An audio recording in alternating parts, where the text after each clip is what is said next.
কোথায় যাচ্ছো? কি হয়েছে?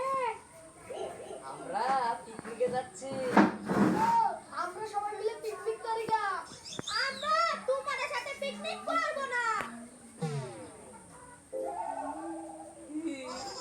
এই কেন তুই আমাদের সামনে আসলি কেন রে? ছাড় রাস্তা ছাড়। চলো চলো